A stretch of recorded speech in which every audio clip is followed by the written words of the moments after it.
What's up guys, Jason here. In this video I'm going to be teaching you how to make a simple and efficient Minecraft Bedrock Emerald farm.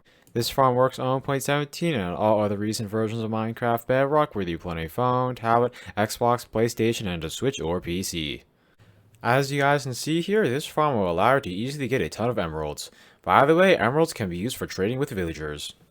For this farm, all you'll need is one chest, one piston, one pressure plate, one lever, one workstation. You guys can use any type of workstation that you want except for a grindstone. By the way, I recommend you guys use a lectern. 2 glass blocks, 1 bed. You guys can use any type of bed that you want. 4 redstone, 1 trapdoor, about 31 solid blocks. You guys can use any type of solid block that you want. 1 button, 1 sticky piston, 2 name tags, 1 dispenser, and finally about 4 splash potions of weakness and 4 golden apples. The first step is to go to an area that is at least 100 blocks away from any villages, beds, or workstations. Once you guys have done that, take some solid blocks. You guys can use any type of solid block that you want. Now place down 5. 1, 2, 3, 4, 5. Now place 2 blocks over here. 1, 2. Then place 4 over here. 1, 2, 3, 4. Once you guys are done with that step, turn over this direction. Then place a piston at the spot. Make sure that piston is facing this way. That piston will separate the zombie and villager in this farm. The next step is to come back to the front. Now place a lever at the spot. That lever will allow you to extend and retract the piston. The next step is to place 5 blocks over here. 1, 2, 3, 4, 5. Then place 2 over here and a glass block at the spot. That glass block will allow you to see the zombie in this farm. After you guys have completed that step, place a sticky piston at the spot. Make sure that sticky piston is facing upwards. That sticky piston will move a workstation to allow you to trade with a villager an unlimited amount of times. Now break these 2 blocks, 1, 2, then place a pressure plate at the spot. Now place 2 redstone over here, 1, 2, and 2 over here, 1, 2. Whenever you guys step on that pressure plate, that sticky piston will extend. The next step is to place a glass block over here and a trapdoor at this spot. By placing a trapdoor at that spot, you guys will be able to protect the villager from mobs around the farm. Now flick this lever down. That should cause that piston to extend. The next step is to place 5 blocks over here, 2 over here, and finally 4 over here. After you guys have done that, come over to the spot. Now place a dispenser over here. Make sure that dispenser is facing downwards. After placing that dispenser, break these 2 blocks. The next step is to come back to the front. Now place a button at the spot. Whenever that button is pressed, that dispenser will dispense a potion. The next step is to lure a villager over into the spot. I am now going to show you all a couple easy ways you guys can do that in survival mode. One easy way you guys can get a villager over here in survival is by using a minecart and rail system. To do that, place 3 rails over here. 1, 2, 3. Now extend this rail line all the way over to the nearest villager. You guys can get a villager either from a village or from a villager breeder. You guys can use any villager that you want except for a green coat or baby villager. The reason why you guys cannot use those villagers is because they will not link to a workstation. By the way, if you guys have a baby villager but wait for it to grow into an adult villager before bringing it over to the farm, that is fine. Once you guys have found a villager, place that in a minecart, then try to push the villager over to the minecart. Once the villager is in the minecart, push it over to the farm.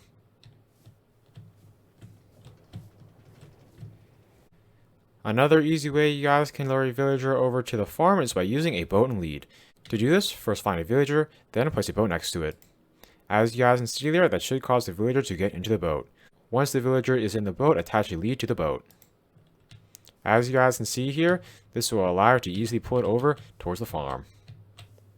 By the way, if you guys ever get stuck on a ledge like this, you guys can place your water bucket down, then pull the villager up.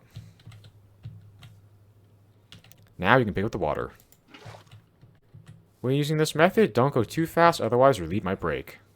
Once you guys are really close to your farm, you guys can use a short minecart and rail system to transport the villager in. After you guys have a villager in that spot, place a block over here. Now break this rail and this block. Then break the minecart and these 2 rails. Once you guys have done that, you can replace these 2 blocks. Now you guys can break your entire rail system. The next step is to place a bed at the spot. You guys can place any bed that you want. After placing the bed, wait for the villager to link to it. You guys can tell the villager has linked to it because the bed and the villager will show green particles. Once the villager has linked to a bed, place a workstation at the spot. You guys can place any workstation except for a grindstone. After placing that workstation, wait for the villagers to link to it. You guys can tell the villager has linked to that workstation because it will show green particles and will become the type of villager associated with that workstation. The next step is to name that villager with a name tag to ensure that it does not despawn even when it becomes a zombie villager. To do that, place down an anvil, then put a name tag inside of it. Now name the name tag anything that you want. I am just going to name mine villager.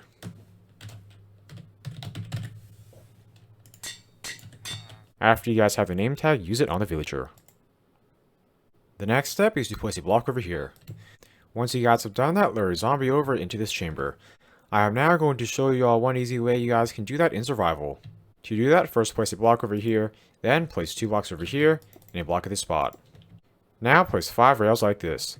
1, 2, 3, 4, 5. After it is nighttime, try to look for a zombie in the nearby area. Once you have found a zombie, slowly walk over towards your farm. By the way, if you guys ever notice that your zombie is attracted to the villager instead of you, you guys can punch it. Then, as you guys can see there, it should start following you. After the zombie is near the spot, place a minecart over here, then try to lure it over to the minecart. Once it's in, push it up this spot. After it's at that point, place 2 blocks over here, 1, 2, 1 at this spot, 2 over here, and finally 2 over here. Then break the minecart. As you guys can see there, that should cause the zombies to go into that hole. Once you guys have completed that step, place a block over here. Now you guys can break these blocks in this minecart rail system.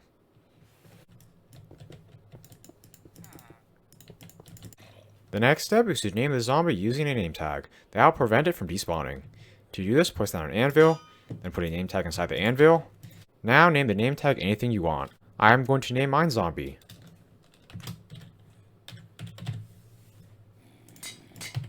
After you guys have your name tag, break this block. Now use the name tag to name the zombie. Then replace this block. The next step is to add some splash potions of weakness into this dispenser. You guys can add any amount of splash potions you want, however, the more splash potions you add, the more times you'll be able to cure the villager. The next step is to make sure that your game is in hard mode. Having your game in hard mode will ensure that the villager is always converted into a zombie villager instead of dying. If you guys are not in hard mode, you guys can still use the farm, however, there's a chance of your villager dying. Now flick this lever. As you guys can see there, that will allow the zombie to start attacking the villager. Once the villager has become a zombie villager, flick this lever again. That should separate the zombie from the villager. If the zombie is on this side, you guys can flick the lever up, then wait for it to go back over. By the way, if you guys are having trouble getting your zombie to get over to the right spot, you guys can walk over here, then it should follow you over. Once it is over, you guys can flick this lever to separate it from the zombie villager. If after a while you guys still aren't able to get the zombie and zombie villager into the right spots, you guys can open the farm, then use a minecart and rail system to put them in the right spots. If you guys do that, make sure that the zombie and zombie villager never get exposed to direct sunlight so they do not die. The next step is to push this button. That button will dispense a splash potion of weakness which will affect your zombie villager. After your zombie villager has been affected, feed it a golden apple. As you guys can see there, that should make it start to get cured. By curing the zombie villager, you will get a villager discount.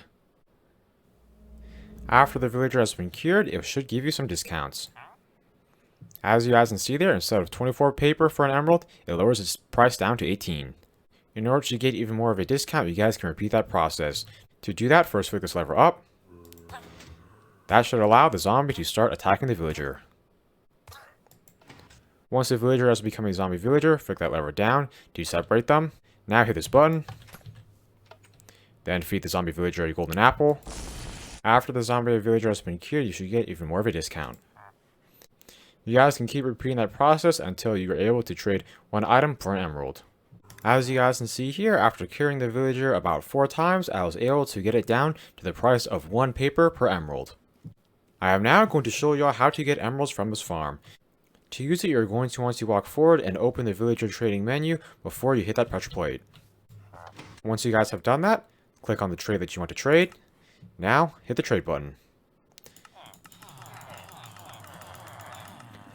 Once the villager stops letting you trade, exit out of the trading menu, then get off the pressure plate. As you guys can see there, That will cause the workstation to move and the villager to relink to it. Now you guys will be able to trade with the villager again. All you need to do is walk forward and open the villager trading menu before you hit the pressure plate. As you guys can see there, the trade will become available again. This farm is a great quick and easy way to get a ton of emeralds. Make sure you guys wait for your villager to relink to the workstation after you step off the pressure plate before trading again. By the way, in this farm the villager will never level up.